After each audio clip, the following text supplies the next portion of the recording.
Welcome back, Maximum Octane. It is time for your newest episode with your host, Kim Hickey. Joining me today, I'm very excited because I'm still on location in Fajardo. One of these weeks before we go, I'll get the name right, how to say it. And so it's pretty exciting. And joining me is Mr. Eric Joern, and he is certified in a lot of things, CPA, Profit First certified, Yep. and you are with Kaizen. Yep. Kaizen CPAs Advisors. Okay. And so people have a million questions for accountants, and some of them, they're not so exciting. Are you more? You seem to have more of a personality than a lot of CPAs that I talk to. Yeah, I appreciate that. Do you have to go to personality school? Like, for the rest of the people have to go to accounting school, do CPAs have to go to like personality and fun school? A little bit. I have a little bit of a different background. So I was actually a service advisor in the dealer world for 5 years before becoming a CPA.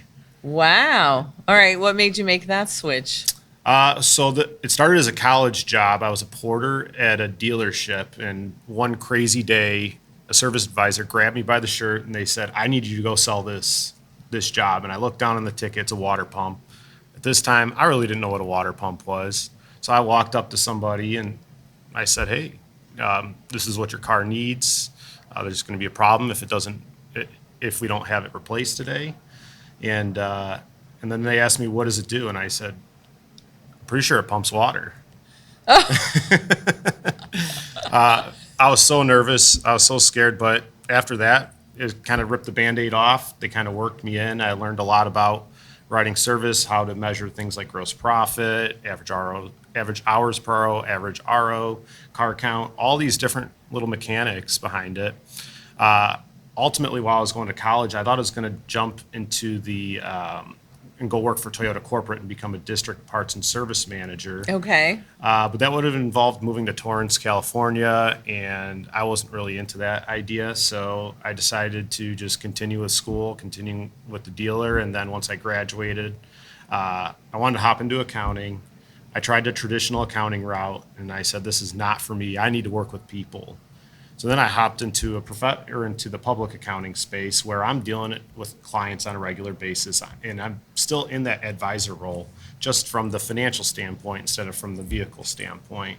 And I think that really is what makes it easy for me to have conversations and, I guess, stand out a little bit differently from most accountants.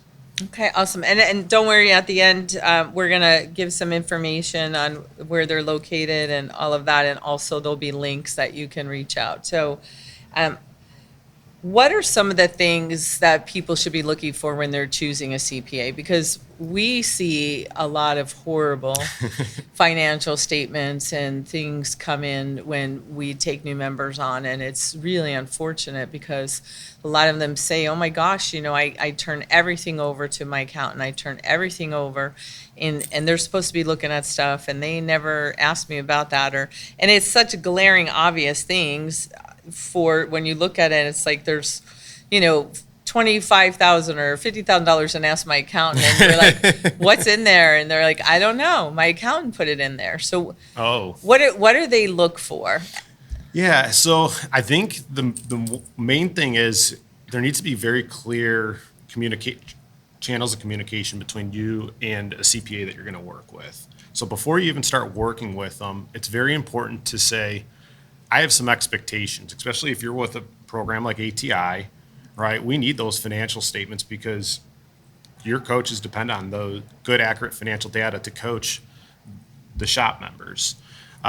So start with number one. I need that financial statement in the right format every single month. I need my sales tax paid, I need payroll handled, and I need my tax returns filed. And we need to make sure we're meeting and talking about, hey, what might my tax obligation be come tax season? Is there anything we can do to reduce it while still making good business decisions? Because that, to me, is very important, because what happens a lot of times is accountants are obviously, the number one thing we're worried about is getting the tax returns done and filed on time. And generally, you'll see those financial statements geared in a way to file a tax return, not help a shop owner measure things like gross profit, what's my return on, say, marketing or occupancy costs and things like that. It's more geared towards getting that tax return filed, and you're kind of missing the boat there if that's the route you're going. The other thing I see oftentimes is a new shop owner will try to bootstrap as much as they can. And that's where things can get very dangerous because you get into the world of payroll and paying employees. And payroll tax is very important to be in compliance with because the penalties are severe and it's actually can get you into the criminal realm of penalties and persecution because payroll taxes are money that you're taking from your employees and you're supposed to remit to the government. So a lot of them want to use, you'll sign up for QuickBooks and you'll try to DIY it, or maybe you're writing hand checks and then you'll figure out the taxes later, right? And I'll submit it. And payroll oftentimes becomes like an afterthought, right? It's, hey, get the money in the employee's hands and we'll figure everything else out later. Well, what we see then is things fall through the cracks, balls get dropped. All of a sudden we have this big growing liability and it's very scary. And I think when a shop owner gets into that mindset, they tend to shy away from it and get a little bit nervous and scared to address it. So they kind of ignore it for a while, and then it grows and grows and grows. So one of the key things is attack those problems, right? You got to eat that frog. You got to address the big thing that you have out there. Everything is fixable. It just takes a little bit of time, a little bit of commitment, a little bit of effort. So don't be too scared about it, but you need to take things like payroll seriously. So we actually, as a firm, we do full service payroll where we take that whole thing off the shop owner's plates because you need to focus on running your shop, not entering hours and paying tax deposits and doing things like that as a shop owner. Well, for small business owners and even not in the automotive sector, that's just such a nightmare for everybody is payroll and then who's paying the taxes and who's doing quarterlies and who's doing, like you said, sales tax. And sometimes it's so disjointed and disconnected because people have one person doing one thing, another person doing another thing. They're doing payroll, and it's a big circle of mess. And then one hand doesn't know what the other one's doing, and they assume, well, I thought my accountant was doing that, and the accountant is like, no, that's not part of. If you're doing your payroll yourself, you have to do your taxes, and it's such a big disconnect. And so, can you talk a little bit about a difference between an accountant and a CPA? Yeah, definitely. So I like to look at it as you have inside accounting and outside accounting. So inside accounting is going to be the person that gets all the data into the accounting system, right? Maybe they're paying your bills, they're making the deposits, they're making sure the deposits match back to that shop management system where you're logging all your sales and your payment methods. And they're probably coding some of the transactions. They might even be doing the bank recs. Now, the CPA's job is to come in and make sure that that financial statement is actually in a financial statement manner, right? So there's nothing in the ask my accountant field. Oh, you just wouldn't believe what we see in there. Sometimes it's even higher, but Yeah, 50,000, that would make me a little bit nervous, but it's the job of that CPA is to make sure you have that good readable financial statement and that you can understand what's happening in that financial statement, and especially trying to draw the line of, hey, if I have this type of transaction in the shop and maybe it's hey, I have a warranty repair or I have a comeback, how does that then filter down into the financial statement so they can understand on how to handle that on both ends? Okay. Because it's really important for them to understand the workings behind it. They don't have to do the work. They just need to understand what's happening. And now those two, that accountant role and that CPA role, are often two different people.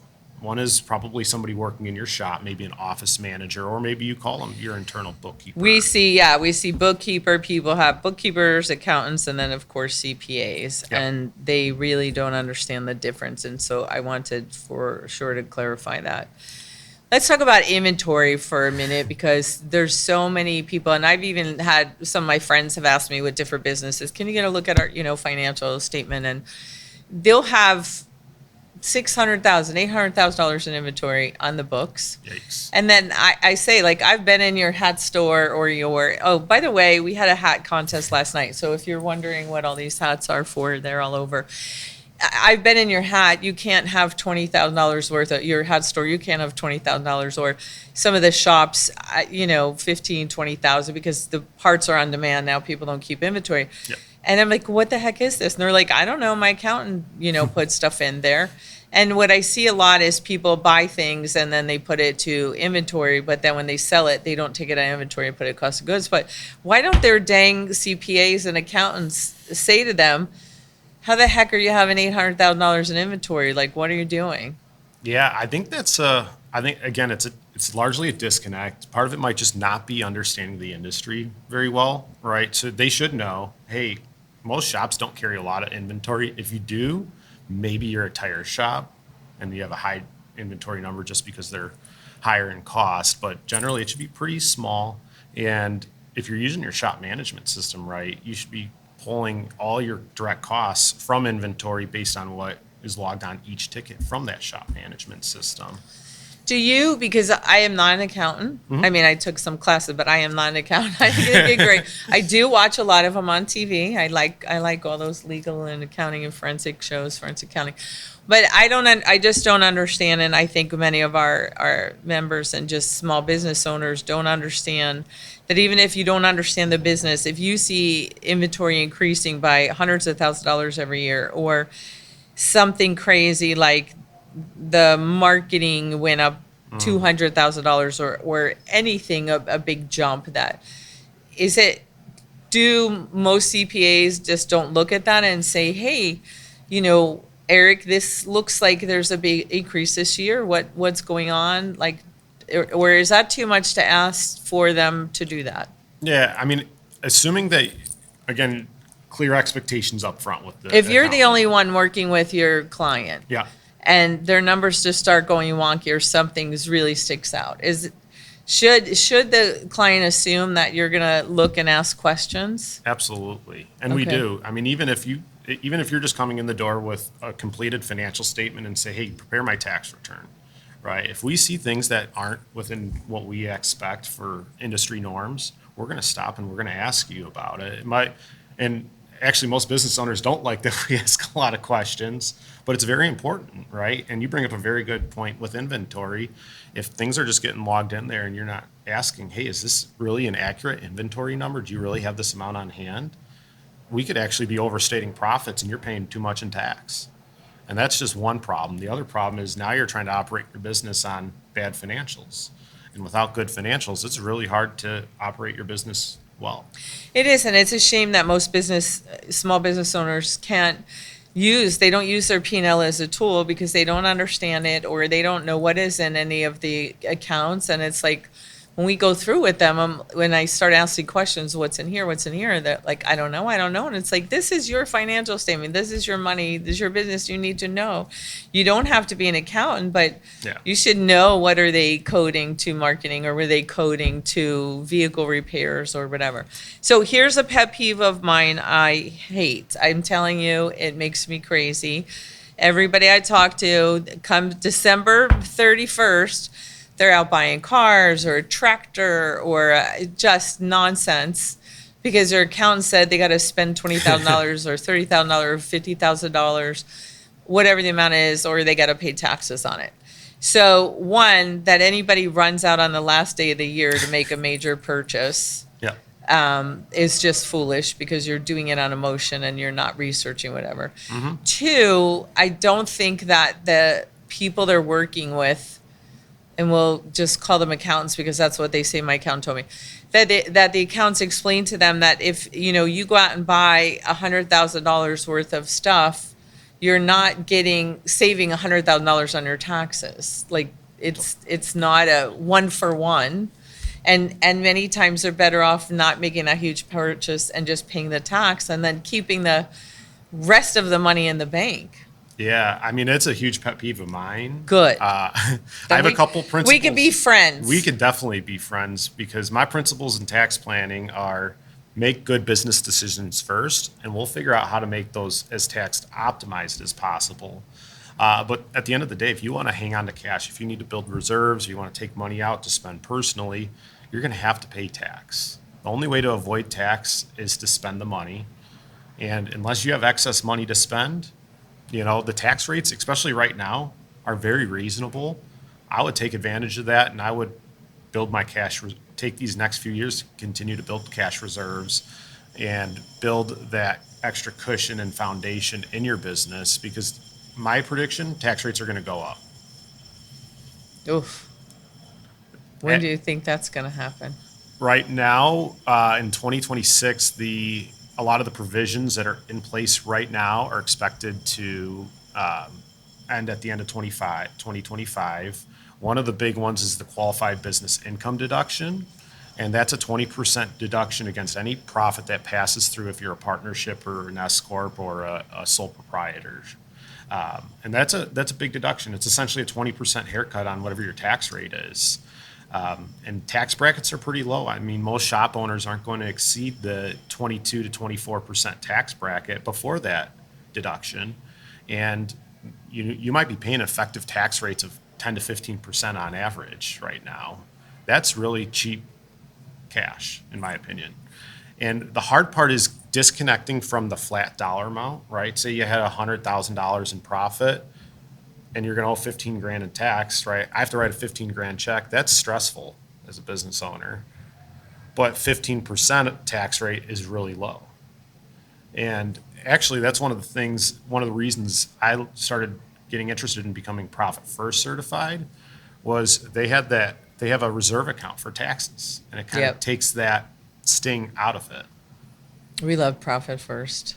We just love it. It's amazing. Most accountants hate Profit First. We're finding that out. We're finding that out when we work with our members and we get them on Profit First. And the accountants don't want to deal with extra bank accounts and they don't want to do whatever. And somehow they prefer to say, go spend $100,000 on December 31st. And it just makes me crazy because certainly I know there are ways that throughout the year to look at. And you have to pay taxes. And I think sometimes accountants get people so in the mindset of we got to do this, save tax, we got to do that, save, go do this, save taxes, and they're giving foolish advice because people are spending money on things that they don't need just to save on a few dollars of taxes. Like if you're making money and you're making the kind of money that requires you to pay taxes, be thankful and be happy that you're running your business so well, and put the money away so that you have it. Put it away every week so that you have it, and don't do that. It's just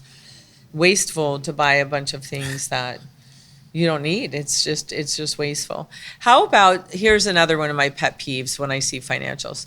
Equipment. I don't know why, but people just, they write a check, they expense it to something.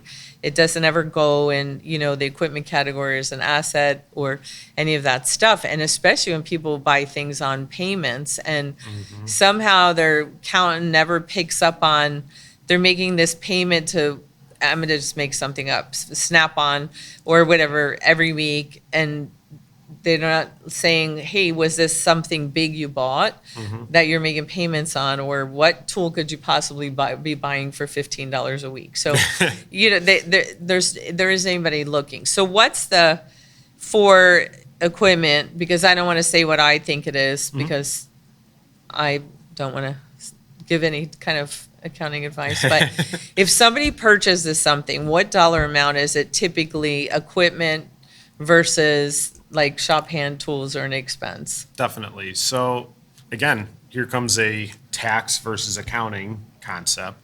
The IRS allows you to expense anything under $2,500, assuming you've adopted that capitalization policy, which just means, hey, this is what I'm going to move to the balance sheet, depreciate over time, versus what I'm going to expense today. So $2,500 is the IRS's threshold. You can set that policy to whatever you want, but now you have a distinction here, right? More tax benefit to immediately expense and write off stuff versus depreciate it over time. Now there's ability to accelerate through Section 179 and bonus depreciation. And those rules are actually constantly in a flux, and some states don't recognize it, some states do, and it gets really complicated. So it is convenient to just expense those if they fall under that. If it's under 2,500. If it's under 2,500, I generally also look at it like So say I buy a computer, right, and it costs me $1,000. Well, that computer is pretty much worthless the day that you plug Oh it my in your gosh, own. I know. They're outdated You in can't- 5 minutes. Exactly. So they really don't carry a long-term value over 1 year. Now you buy a $30,000 Snap-on toolbox, that thing should last you 50 years. And technically you only depreciate it over 7 based Okay. on IRS guidelines. But the other thing that you bring up is those payments, right? And sometimes there's some disconnect there, but it's very important, and it's good to have that open channel of communication. Hey, I went out and I financed this piece of equipment. And then it should be, you need to move that to the balance sheet. You need to have that liability on there too. So, hey, I might be writing the $15 a week check to Snap-on, but I got $10,000 balance with them. And if that's not on my balance sheet, I don't know what my liabilities are. And then it's very hard to make good business decisions without knowing what you have outstanding. It really is. And that, to circle that back to your financial statement, your balance sheet, all of those things are just a wonderful tool to use for the business. But if you don't know anything that's on there or it's inaccurate, it's garbage. Yeah. It's just garbage. It's really hard for a small business owner to find the time to devote to it. It's not just time, but it's discipline, right? And what are you going to take care of? Are you going to look at your financial statement? Or, I think one of the speakers today said, maybe a technician broke a spark plug off and you're worried it's going to fall into the cylinder. I mean, that's a fire, right? And you want to go put out that fire. But you need the discipline. You need to sit down. You need to put that time on your calendar at least once a month. Give it 15 minutes a month. Just look at it, right? If you don't understand it, add another 15 minutes and say, I'm going to call my accountant. He's going to walk me through what's going on here. And now it's 30 minutes a month. If you can't find 30 minutes a month to devote to that, and it will make you a better business owner at the end of the day. If you can't find somebody to do that, you better hire somebody to do it for you and sit in there, or hire somebody to do 30 minutes of your job a day to do it. Here's another one that I see a lot, and I'm just like, oh my gosh, credit card. Let's just say they have a Chase card. So when their expenses, they have an account called Chase Credit Card.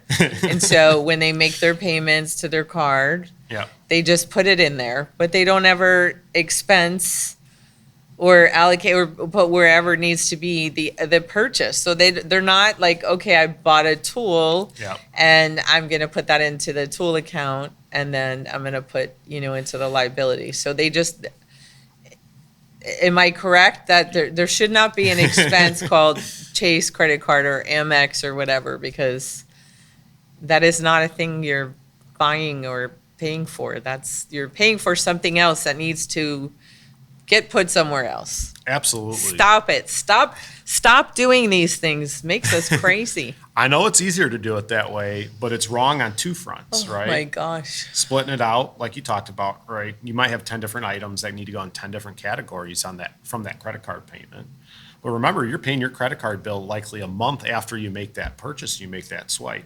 Now we have a matching issue, right? So I might have an expense that I had to pay to generate revenue last month. I don't pay the bill until this month. And that's when you see those P&Ls where profit numbers are up and down and up and down. And that's because you don't think about am I making sure to match my expenses and my revenue at the same time? Because you want to know how much is it costing me to generate this revenue and how much profit am I actually getting from the work we're doing? And that's where a lot of times you're missing the boat. There's a lot of boats missed. There's a lot of boats missed. So what other things should people look for when they're looking for somebody to partner with for account? Because this is a huge thing. I mean, a good CPA can make or break, like a bad one. It's very crucial. I have had so many people that I've met over the years that are like, my accountant never told me I had to do this or that, and they're in serious tax trouble. And then, of course, the accountant isn't anywhere to be found, And listen, there's a lot of wonderful accountants out there, and I'm not saying there's not, but unfortunately, a lot of the ones we see, when I hear about it, it's because somebody's usually in some kind of a trouble, right? And Yeah. so I know there are fabulous ones out there. And so I'm not trying to give a bad rep to accountants, and because ultimately it falls on the business owner for not asking questions and not paying attention. I mean, It's your business, it's your life, it's your money. You need to be in control of it and not just be powerless to, you don't know anything that's going on because your accountant has to, or your bookkeeper, or your whoever. It's yours. So, That's such a good point, right? At the end of the day, you're paying those tax bills, you're paying those penalties and interest. So you need to make sure you're understanding what's happening. That's so important. But from working with an accountant, right, here's what the normal progression I see. You start off as an employee maybe of a shop and you're having somebody do your personal tax return. And then you decide, I'm gonna open a business. And then you say, hey, accountant, can you do my business tax return? And they said, sure. And then they get your stuff at the end of the year and they said, oh, we got to do the bookkeeping on this for the whole year. Or maybe you're doing it yourself in QuickBooks. So then they put the books together and then they file a tax return. And then nobody says, hey, you didn't pay sales tax or you didn't pay your payroll taxes, because there's just that missing relationship. And that accountant might be a great individual tax preparer, and they could do a really good job preparing your business tax return, but that doesn't mean they're a small business expert, right? They might not work primarily with small businesses. And there's a lot of nuances between sales tax, payroll tax, income tax, general finance. I mean, maybe I want to go buy a second location. How do I structure that transaction? if I want to buy the real estate, how should I handle that? I mean, there's all these things that happen, and the tax side ends up becoming an afterthought, and the accounting side becomes an afterthought. And if you're not with the right partner, and especially if it's somebody that's just handling your taxes, I can tell you, I mean, with buying proper, with anything, and I'm like, why are you doing that? Whatever they're telling me, that's just crazy. And they're like, well, my bookkeeper said, or my accountant said. I'm like, no, you need to go talk to another one, get another opinion, interview. I mean, do you mind when somebody wants to interview you to make sure you're going to be a good fit, or is that something you recommend that people should do? oh, definitely. I mean, and at the same time, we actually go through an interview process ourselves before we let a client in the door, right? Because we want to make sure our relationships are successful. So we want to make sure that they're comfortable with us, and we want to make sure we're comfortable with them, that they're going to be somebody that wants to be participative. We don't want to work with business owners who want to just send us everything at the end of the year and file a tax return, because we know what happens when that happens. You don't like getting a shoebox of the year? Nobody likes a shoebox of receipts. And it's just a dangerous way to operate. You know, you end up dealing with surprise tax bills. I don't like delivering that news. I want your tax return filing to be just a formality, not an event. Okay. Well, thank you for joining me today. What Thanks for having final words or advice, or if you want to leave our members and viewers with like one last thing? Yeah, definitely. So most people get so overwhelmed by all these things. You know, profit first is one of them, right? There's all these accounts, all this work to do. You know, even with if you maybe you got a payroll tax issue, you got a sales tax issue, your books are way behind. Hey, just take one little step and improve that one little thing and keep doing that little by little, and eventually you'll get there. You just need to be a little patient and put in a little bit of extra work each time. It will compound, it will get better, you can get over it, but you have to address it and you have to start. If you don't start, you'll never get anywhere. Great advice. And also, don't lie to your accountants, because I know some of you do that, and you say, oh no, I didn't tell my accountant because they're going to yell at me. And I'm like, they're the only ones that can help you right now. Like, you have to be honest. So I love that. how many locations do you have? Yeah, so we have 5 locations, primarily in the Chicagoland area and southern Wisconsin. Okay, so can you service clients outside of those 2 states? Are you licensed or whatever, Yep. another? Yep, we work with shops anywhere from LA to New Hampshire to down to Florida, all over the country. Okay. Is it any small business or just automotive shops, repair shops? So we have multiple partners within the firm. I run our automotive specialty. We have another partner that's real estate and medical, and then just general, any type of business.